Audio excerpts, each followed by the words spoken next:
to show all that love now because one day I ain't going to be able to afford him. Which brings us to our next very affordable poet. So I don't usually ask the poets for bios. I just kind of wing it, probably much to some of their dismay. But, and Dorian did not give me one either. But I found one online. It seems a little dated. Like there's no poetry in it. From Livable Futures. Oh, yeah. Remember that? Yes. So I'm going to read it and then I'll make a comment or two. The type is very small. Dorian S. Ham.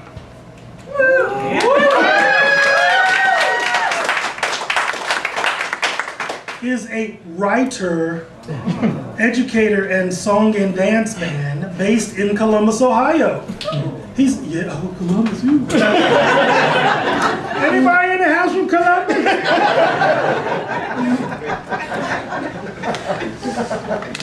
He's done some cool music stuff for people like Nicole Stanton. Richard, do you know any of these people? Nicole Stanton? How about Cassie Needor? Okay. How about Annie Burnage? Yes. Oh, I was looking badly for me. You made all this shit up. Quillian Q. Arnold? Yeah. And Bessie Award winner B.B. Miller. Oh, of course. What's wrong with you squares? Among others. I've heard of others. Is that AI? As well as in the department, the type is very light. It's not me, it's them.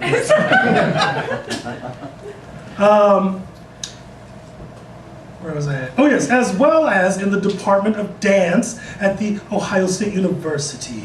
Yeah. He has also collaborated and performed with Grammy Award-winning living color guitarist Vernon Reid and his band Mask. Yeah. Yeah, he spent 13 summers as a faculty member of the Governor's School of North Carolina East. He also performs and releases mixtapes and music as Citizen Dorian S. Now, none of that is poetry. This is the part where I get to tell you about that. So, at some point during the pandemic, the open mic that I was running came back to being live. And at that point, Dorian started showing up somewhere in there. And he stood up like right away. Like he was like, I'm gonna do poems now. And I feel like much of his resume is probably like that. I'm just going to decide to do that now. And I'm going to do that until I'm dope at that shit. And that's what he does with poetry. He just started doing poems and he just did them relentlessly. He still does them relentlessly. He posts a new poem or two every Wednesday online. You braver than me. That's a lot of poems over several years at this point, right? So, and I look at all of those. I look at all of them. I don't like all of them. I like them all. But I look at them all, and I'm watching him because I booked him for Rhapsody Refrain last year. And that was mostly like, I want to really see if he's got it. And he did. He had it. And now I'm like, ooh, I want to see what he does with a year. Well, it wasn't even a year. It was just last September. Actually, like it was 2 years. It wasn't last September. September before that. Oh, that's right. Yeah. That's right. So I let him cook. And now I'm like, yeah, he's ready to get back in the dojo. So, everybody, this cat, his knowledge about all things related to art, visual art, music. Apparently dance is a thing here. I have not observed that personally. But definitely poetry. He is a sponge, and he is a student and a scholar. And man, he's just a brilliant cat. I can't wait to see what he's cobbled up for us tonight. And then he put out a chapbook. And he was mad stingy with it. He was like, I'm only making 2 copies. Get them now while they're hot. Then he had to make a second pressing of like 5 more copies. It was dope. And I'm really honored to have one, and I like it so much, and I think you all are about to have a really good time. So please show your love for my man, Dorian S. Ham.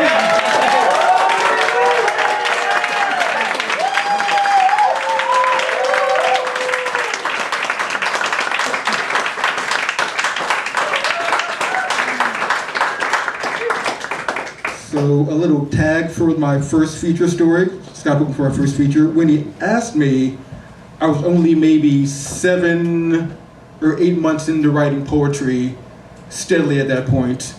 So when he sent me a message about it, I'm like, do you know who you're messaging? Did you perhaps misfire? which is fine, you know, don't be thumbing, but so, yeah, so. And at that time, it was pretty much on his reputation that people showed up, I believe. And now I guess it's mine?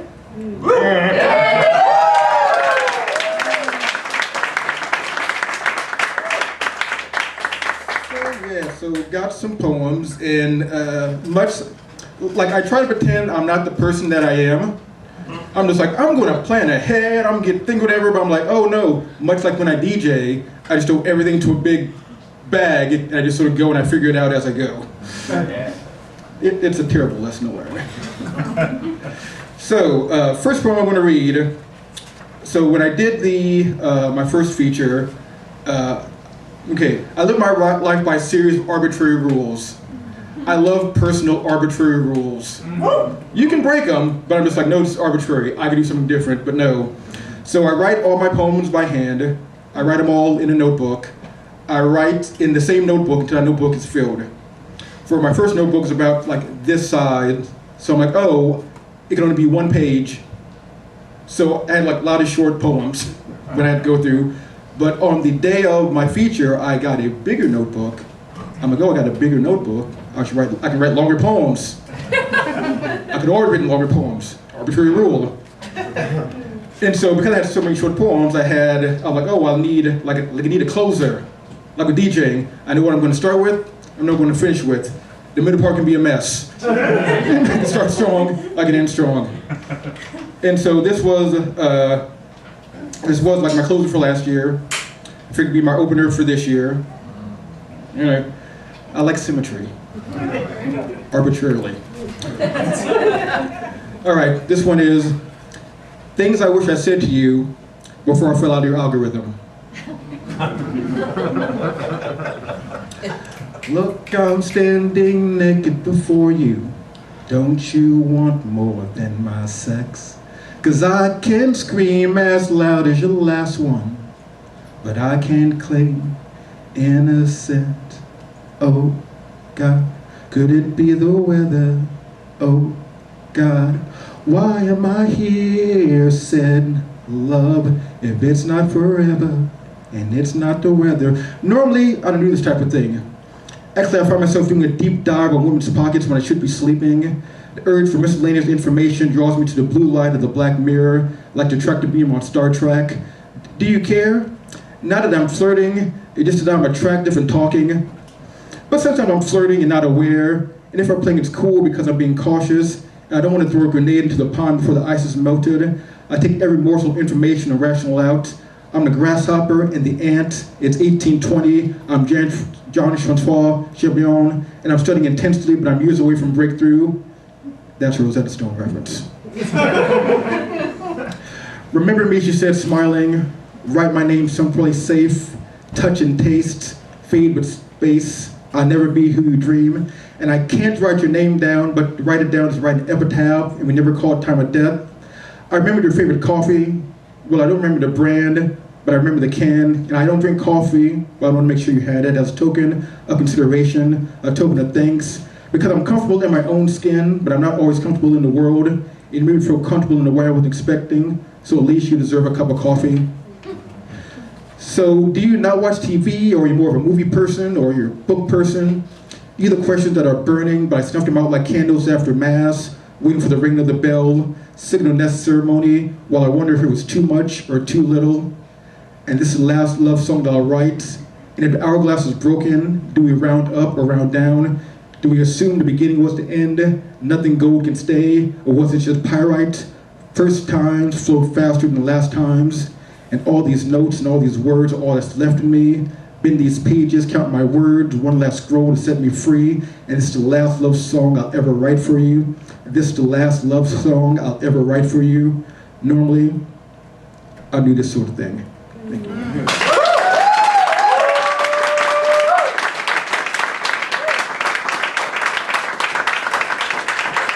So I stopped saying I have a chapbook available now. But, so if you got the first version of it, that version is out of print. If you have it, you got it. This is a revised, expanded version, resequenced, dropped a poem, added some poems. Remix. It's a great value. And because I like to do too much and make it harder for myself, like over Travis, I put this together earlier today, so there's some design elements that aren't quite, so you're getting like the punk rock tour version, 20 copies, literally hot off the press. I fought with the printer yesterday to make it here for you today. If you got it, you get this one for half price. If you don't got it, it's full price. And ironically, out of all the times, that was my first time actually reading anything from the chapbook. Like I had it and didn't read a single thing. Because poets are good at selling things. All right. So, yeah, let's do this. So today is the 100th day of DJT's second administration. I know, right? And so one of the things like I've been doing a weird little series I'm going on is like I like writing poems for fake holidays. Like I have a like a leap year poem, you know, so things like that. So I have one for Patriot Day.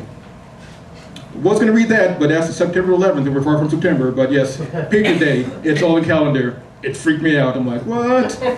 So this fake holiday is the DJT inauguration poem that I wrote, and I figured, like, you know, it fitting to bookmark this 100 days, and I have a mixtape for that too, because, you know, DJ. It begins again. Lying comes with the minimum of competence. A minimal effort to keep the plate spinning on a lazy Susan, a circle on a circle in a circle. One would imagine that some sort of adeptness, some sort of faculty, a smidgen of capabilities. Instead, we have this. The bar has gone to the other side of the planet. Yeah. A cold day isn't a cold day when you're celebrating, possibly, but it's the coldest day when it's surrounded by cold eyes and cold arts. No one believes the smiles or the pantomimes of kisses and oaths, and the Bible is a prop, and the family is a prop, and the flag is a prop. There's no recognition of my life and your lies. At best, a synopsis by someone who hasn't seen the movie, and I don't recognize my role from your words, but I realize that everything is flyover country when you own your own plane. I don't see my America outside my window. Then again, your window is a black mirror. Money can't buy happiness. If it could, the capital would be a rave crossed with a cookout, mixed with a confetti cannon, explosion. Instead, it's a work party during the day. Where the only high point is a plate stacked with cheese, the smallest of talk, the tightest of smiles. Money can buy a man, and it's a seller's market. You may ask yourself, how did we get here? But it doesn't take Scooby-Doo to solve that mystery. And it's not that reason, or that one. Close, but no cigar. Or they're holding out for a hero, trusting all the things didn't say, fantasize an imaginary world where YMCA wasn't gay. They try to claim the Village People were gay. They have an album called Cruising. I digress. Now, it wasn't the price of eggs that was too high, but the cost of bigotry was too high, the cost of repercussions was too high, so they wrapped themselves in a threadbare lie. As they were out in the cold, not realizing that the metaphor was as heavy as the foundation. You're not on a guest list for empire. What you see is to inspire or aspire. No. You've had some fun, baby, he says. But I hear the ATM calling, so don't wake up. I mean, we've had some fun, and I'll do all the things I've said, and all the ones I didn't. Trust me, hand on the Bible.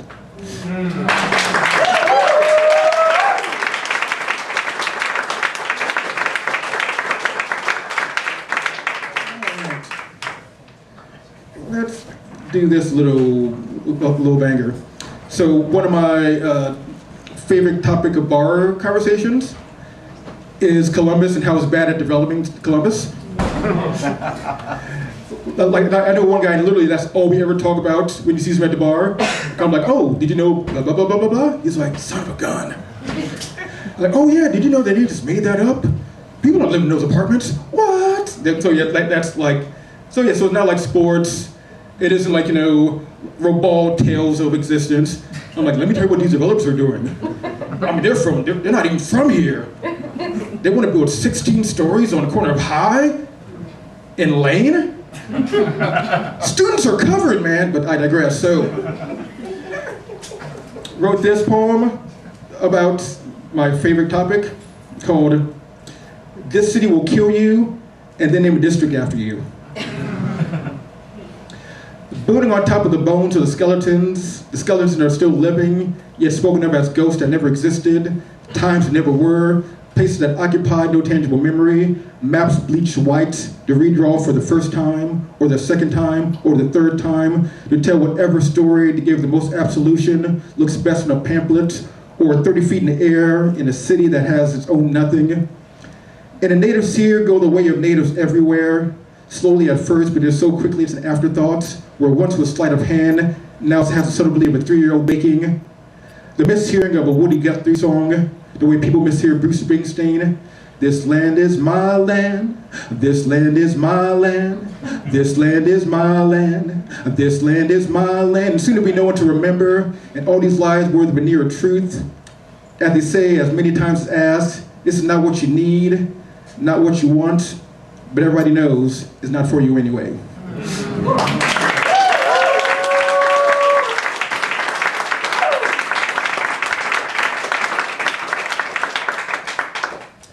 So, because a lot of times tend to write in batches and write the thing, I try to do the poem every week. So sometimes if you write like that, you don't have enough time to get out of a certain mood.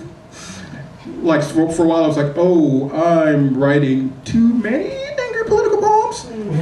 One may say not such a thing, but sometimes it's like I don't need to necessarily touch grass, but I maybe need to do something else. And so this isn't necessarily from that period, but it's kind of my own reminder, my personal pep talk. Shake it off. This one's called Has Left the Chat.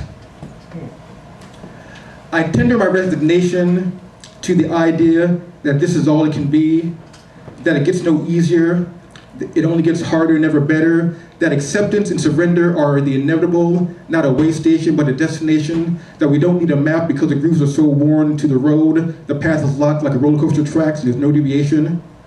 I choose the path of most resistance, not as a flex, because sometimes the undertow is just choppy water, the darkness is dim light, and the no may need to lead to freedom.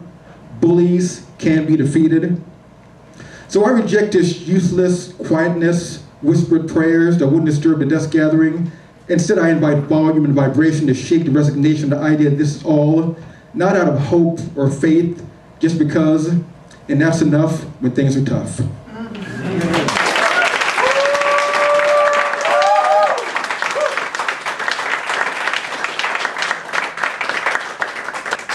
Yeah, buddy. Yeah, bullies can be defeated. Sometimes you have a really long contract. But you can try to outlive them. All right. So roughly when I like put it together, I have my PEC system, which is political, emo, and comedy. I'm not particularly funny, but people didn't like the first season of The Office when it came. It was fair, it wasn't very good. All right, so I think we're gonna do some comedy ones. This one's called At the White Boy Bar, at the White Boy Club while they're buying the bar. It's giving integration was a bad idea. It's giving memes are life. It's giving yelling out in a moment of silence. It's giving, I see you have cable. It's giving Austin Powers 99.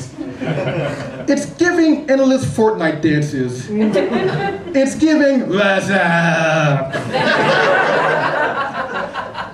It's giving, I just discovered sriracha. It's giving dads in the front seat trying to relate. It's giving death of bling bling circa 2003. It's giving bits that never end. It's getting trapped in a moment you can't get caught up. It's getting trapped in a moment you can't get out of. It's giving when you go along to get along. It's giving I stopped listening 12 minutes ago. It's giving I've totally disassociated. It's giving I don't even remember. It's giving when did we start this? It's giving do I even know any black people? It's giving do I know any gay people? It's giving do I know any queer people?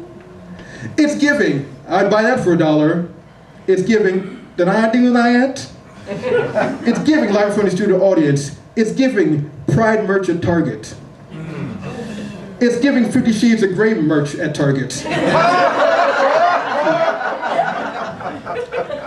It's giving Halloween in August at Target. It's giving my African American over there. It's giving High School Musical, the series. That's a real thing. It's giving skipping CD. It's giving skipping wildly. It's giving buffering stream. It's giving bachelorette parties and gay bars before marriage equality.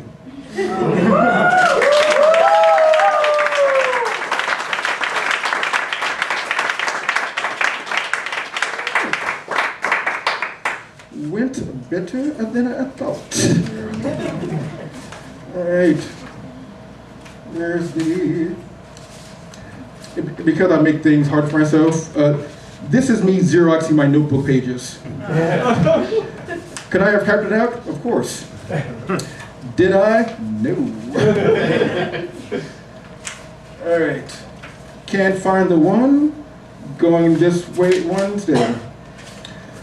So whenever I've done a handful of features. Let me not oversell. I'm like, well, anytime I go do a feature, I've done maybe 3 or 4. But when I do have to do a feature, I notice that I do a lot of the same themes or phrases pop up. Ghosts pop up a lot. My first feature, I realized that nautical themes popped up a lot, which was weird because I am not a boater or nautical person in the slightest. Can't remember last time I was on a boat. Don't go any bodies of water. So I had a bunch of ghost ones. I'm like, okay, I have 2 ghost ones. I'm going to look for the other one, but I'm going to read this one. It's still in funny. I got ghosted by the ghost. Giddy up. Closing time. People don't fear ghosts because they're ghosts. They fear that there's no end. Nothing but continuous, never-ending, and the answer is you can't stop. Ghosts are a confirmation that when your shift is done, surprise, you're working a double. You could be in heaven sitting down, instead you're walking around in an ill-fitting outfit you wouldn't be caught until you were. A spectral Charlie Brown stuck in the same 4 panels, at best teaching a life lesson, at worst an endless to-do list of unfinished business. People fear the fact that at the end of the road is just more road. and that road's a Hot Wheels track looping forever. So the screams aren't of terror, but of sympathy, because my God, how long do you have to do this? Yeah. Cheers.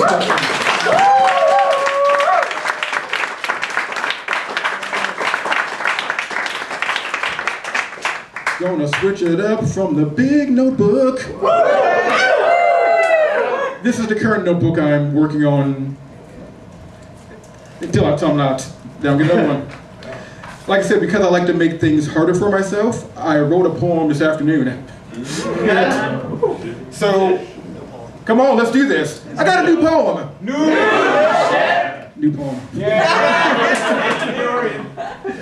And so, if you want to give yourself a nice, quick taste of new existential dread, think about where you, I come from a very big family, very small family. Fortunately, both my grandparents have passed.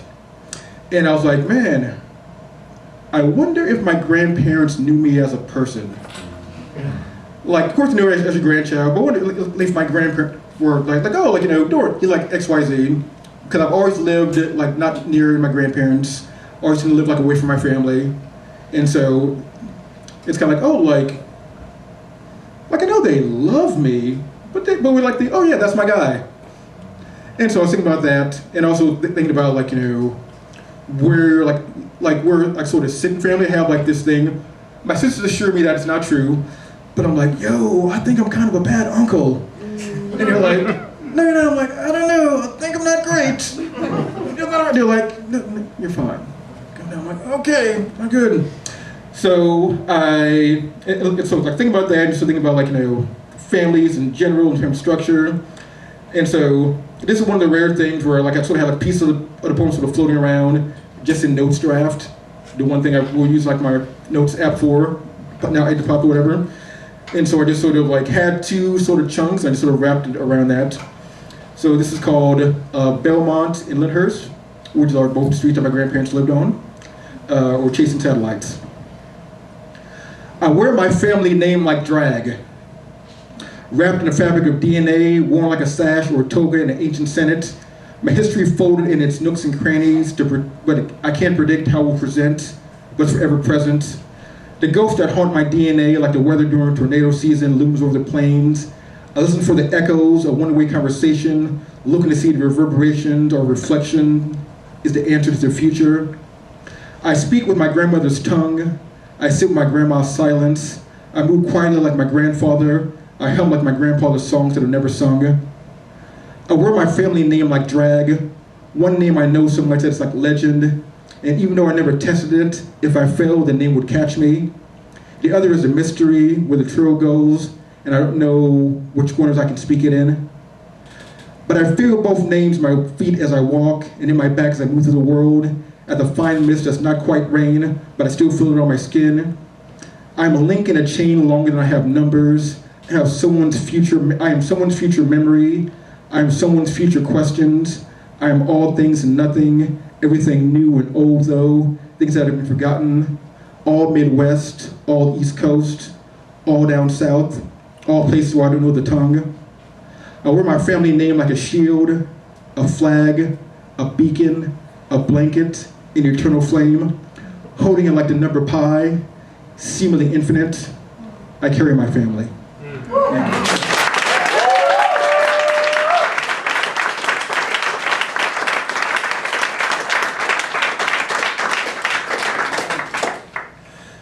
Switching topic to someone that I do not love, Mike DeWine. So I have the deep misfortune of having always been into politics. When I was little, I used to read newspaper comics. So it was in the cartoon section, you were supposed to read it. So I was reading Doonesbury. I didn't know it wasn't for me. I was like, it's with the comic strips. I'm reading comic strips. And actually, when I got to meet Gary Trudeau, who's the creator of Doonesbury, and I was telling him, I'm like, okay, he's like, okay, I have a question for you. He's like, you're not the first person to say that. He's like, but most people, they're sitting around 12 when it's final whatever. I was like, dude, I was like 7 or 8. He's like, what? So I say that to say this. So I'm always just following politics, like minutia stuff, like, So as a result, I've hated Mike DeWine quite a long time. Hated him when he was a senator, hated him when he was a representative, hated him doubly as a governor. Yeah. Like, for example, everyone forgets that for the last election cycle, he canceled the debate. There was supposed to be a debate between him and like other candidates, Rich Cordry, and he was just like, nah, we're just not doing it. And that shit just rolled. So, I hate that guy. And during lockdown, when he did like the minimum of like common sense, and some of my friends like well, things get open, we need to like at the club have a stand-up of DeWine, the people can get pictures of him, and like, no, thank you, Daddy DeWine. I'm like, certainly not. That is no. And so I was going to say this, anything he's doing now is no surprise. He has always been terrible. Yeah. Amen. And so I wrote this, Dear DeWine, despite what they tell you, define yourself as compliant, definitely lockstep, down like gravity, demurring to each and every demand of you without the slightest pushback, deepening the gap between you and the people. Damn, this is getting a bit abstract. Definition of an empty suit. Definition of a jellyfish. Definition of boots are a delicacy. Dividing people between the haves and everyone else. Deciding that's more important to the man that everyone suffers a little bit. Daddy, that is father, that is president, DJT, dreadful, dastardly, destructive, despicable, disrespectful, dangerous, desired donor dollars, dang it, dang, got off track. DEI is only a problem if defending people against institutional malfeasance disgusts you, doubt you be so transparent, digging holes where you're building monuments, digging them up between who you are and who you think you are. Dear to mine, democracy isn't a theory, discard the wishes of the people shouldn't be optional, disguising the lies and flowery rhetoric is fooling no one, danger is all around, but you see, dancing around the truth everyone can see. Dogma is a thin protection when your spine is shifting cards, dust in the wind, going whichever way the wind blows, doing the least every time, diagnosing negative on your body, political, disrespectful I say, don't cough.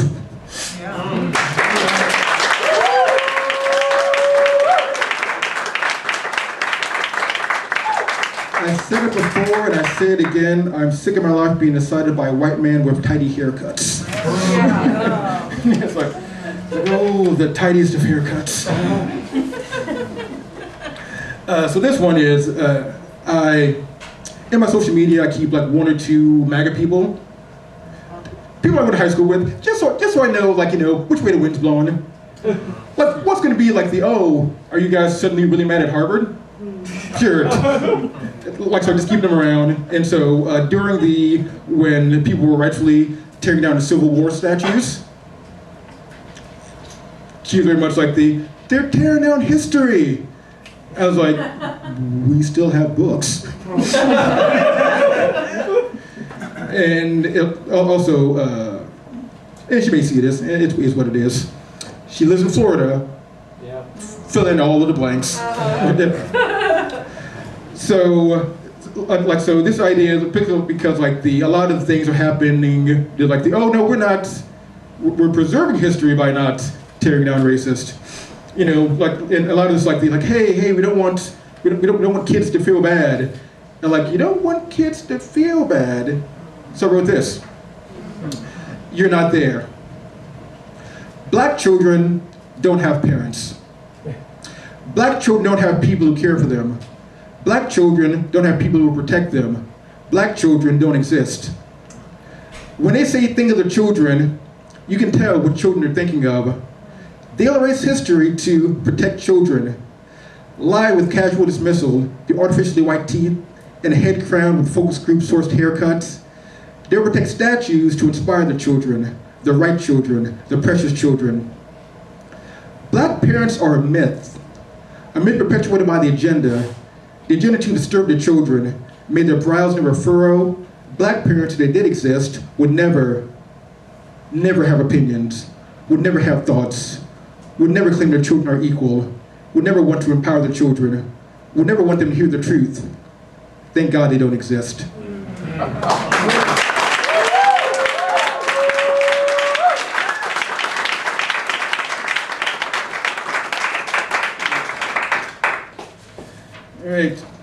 just as a little palate cleanser, another silly one.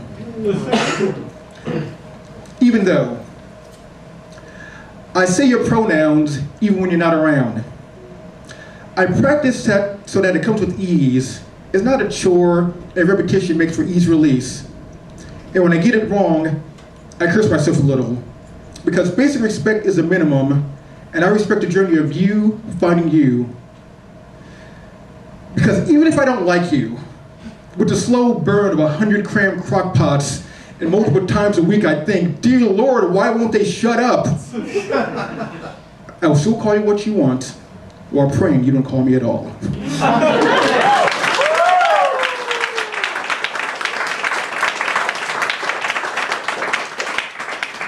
We're having fun.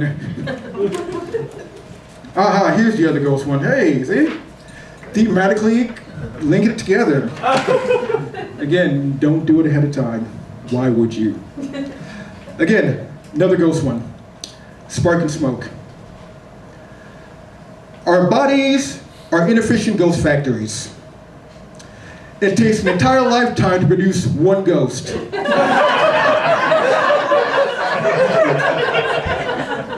If it were a Shark Tank pitch, everyone would be out immediately. Imagine telling someone you have to wait decades for one product. And no way to speed up the process. Quality control is dicey at best.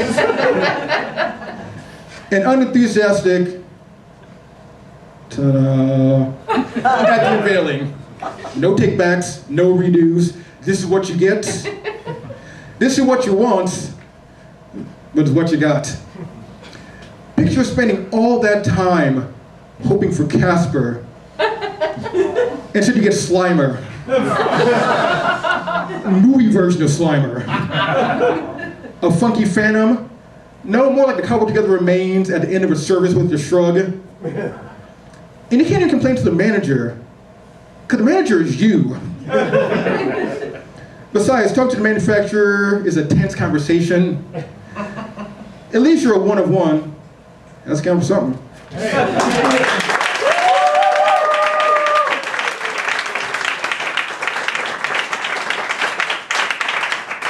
Right. I'm reading this one because Louise told me I should. And then she told Scott that I should read it. And I'm like, well, I guess I'm reading it. This one's called Softly as an Evening Sunset.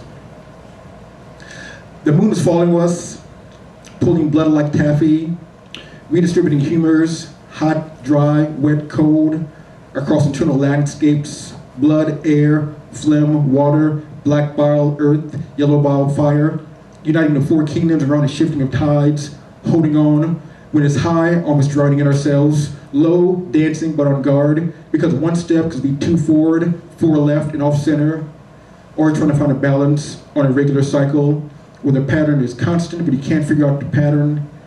Everything's a phase, from new to full, and we're trying to make a map, we're trying to organize with the sounds of the crashing, it's all noise, waves circulating through chambers, and we're running away. The undertow is a ticking clock, it's every unsaid thing, it's the cane pulling us off stage, it's the sound of struggle, it's the unsteady hand, it's a smear on the map, and every day every push is a lasso to give us enough rope, it will hang the stars from a fly system, adjusting them to a new zodiac, a moment, a new step, any moment, a step into the new freedom, where everything is possible, there's new definition, there's new pollution. The moon is following us, so we run as fast as we can, muscles tight and breaths shallow, eyes wide as cake stands, brows damp, not from worry, but not from worry. And we don't discuss why, we just run as if our path was scrolling up, the horizon had the expiration date, every step was one step closer to what we didn't know, but we ran, lungs burning like magnesium ribbon, straight, didn't forward, away seems a concept, definition's a question of another time, but the past is one smear on the map. Our footsteps, unreliable narrators, thunder declaring our presence in the drive-through skies, leaving everything behind as if every depth has come due, and every demand deserves attention, and every damage deserves repair, yet our hands never broke connection, even as momentum tries to break us. The surely grounds of gravity tries to deny our release, but we don't acknowledge. Stopping is a language that we don't understand. hoping that one day someone will translate this. We just can't take the time. Thank you.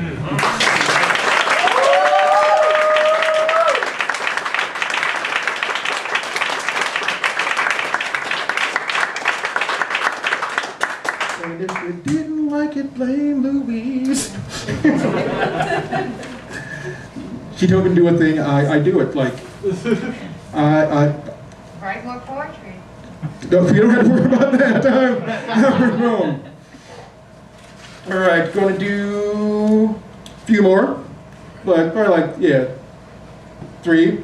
So my system of thinking about things is the PEC system, political, like I said, emo, and comedy. Now it's time to go to the emo section because I'm a boy with feelings. Always and forever. Out there, like, people I'm like, Let it out, man. put it out there, yes. Like everything that I'm like, yes, oh no, crying in the club. Okay, so I got this prompt from my guy, Joe Peppercorn. We had like the same, so we had a song about the first 4 men who walked on the moon. And I was like, and this way he framed it, I was like, oh, that's something there. So I took that from him. Then this is Aldrin, Scott, Duke, and Smith. Soon the 4 men who walked on the moon will be gone. The last 4 men will be gone. The last 4 to escape the surly bonds of gravity. 900,000 miles from home.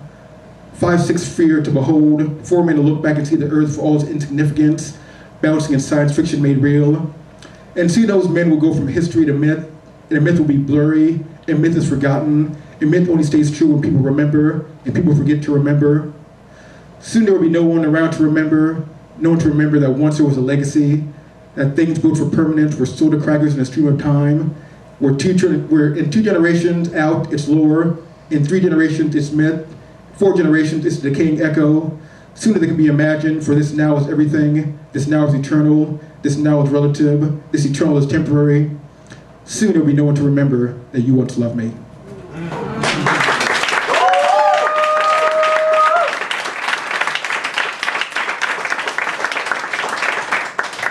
Like I hit you with the hot emo. All right, so this one is inspired by, so I lived in Columbus for like a hot minute. And as a result, like, if you stay in one place long enough, you live in a lot of places, and when you walk by these places, it's an odd sort of feeling. Like, yeah. Like, for example, me and my good friend, Joanna Hammer. That's me. That's you! We used to live in the Greystone. Actually, I lived with her in the Greystone. I lived on a couch in the Greystone. And so I walked by Greystone like a bunch. And then when I walk by, like, I used to go to that fire escape. I used to look at that ivy in the window. Yeah. So, I led to this. Where I felt I could always go. It's strange to realize someone else living in the places you used to live. They don't know the life and the places that are now theirs. They don't know the path your steps took, down creaking hallways and squeezing floorboards, skipping the closest one because always kind of loose. The way you held your mug waiting while the oven preheated. How you sat on the edge of the bed, not quite crying, but feeling all the things. And yes, this is the only place that the bed would go. The echo of your laughter bounded from ceiling to floor, the stories you made up for the worn places and the faded patterns on the tile, the places where you stacked things, where you put the television, how the darkness held you in a way the world never could. The way you stacked projects, you'd get you some other time, they'd never know the contentment. It's odd to walk by the place you used to live and not walk in, when your muscle memory would take you up the stairs, hands reaching for keys in one smooth motion, a path that you could walk blindfolded as if it was self-guided Tesla that worked. A trip you taking more time than it's worth counting, you never thought to count, something insignificant once it's gone. Now you look from the street at the window, you once looked out the door to look at the street. You could knock on a door, but that place is no longer yours. Walking through lots where you once parked, your key doesn't open the lock anymore. It's a place you once knew, even though it's still here. You're here now and not there. You can never go home again, metaphorically, a warning, gently. A house is not a home. It's something you can build. But even homes aren't always, because nothing is always physically. You can't, again, back to dreams and memories, everlasting but always changing. A house and a home can be lost. I call you home.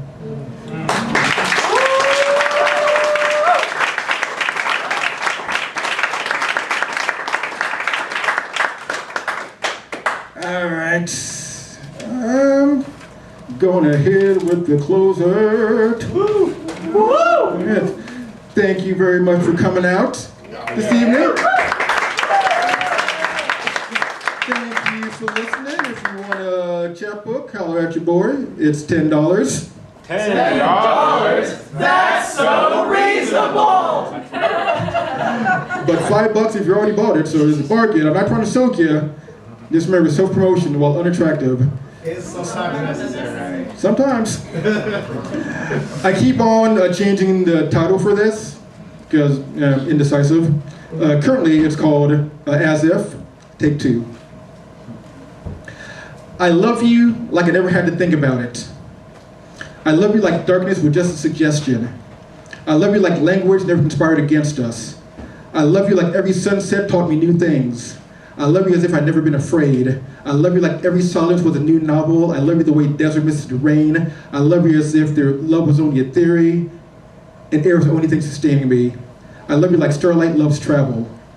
I love the way fire loves the cold, the way water loves gravity, the way freckles love sunlight, the way a diamond loves the night, the way blood loves motion, the way lips love pressure, the way arms love reaching, the way hearts love yearning, the way children love the first sight of lightning bugs, the way the wind loves endless walks, the way my smile loves the sight of you.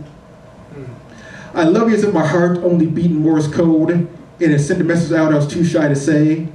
I love you as if this life was only a side quest, and you were there to solve the puzzles. I love you as if I'd never been hurt. I love you as if I knew the answers. I love you as if there were no questions. I love you as if that was the shortest distance between two spaces. I love you as if there was no distance. I love you as if heartache was a lie. I love you as if there were no lies. I love you like every melody resolved. I love you when I don't understand, when space feels too tight, when the sunlight's too bright, when I can't focus on the now, when then all that we got, when X marks the spot, when I am a ghost without a home, and when I find myself choking on possibilities and I can't see to the horizon. I love you while I'm figuring it out. I love you while tornadoes find places to land. I love you while the future seems uncertain. I love you while imagination is the only real thing. I love you while I don't believe. I love you while I struggle. I love you while belief fights with existence. I love you while I fall out of signal reach. I love you while the orbit is eccentric. I love you like I had no options, like a mosquito loves the first day of summer, like the afternoon loves the click of the sprinkler, like a smile before the lights go out, like the keys and hammers of the piano, like vibrations hitting an ear, like every moment was a pretty song was meant for us, like every walk was a dance, every dance a duet. I love you, and I was your nothing. Thank you.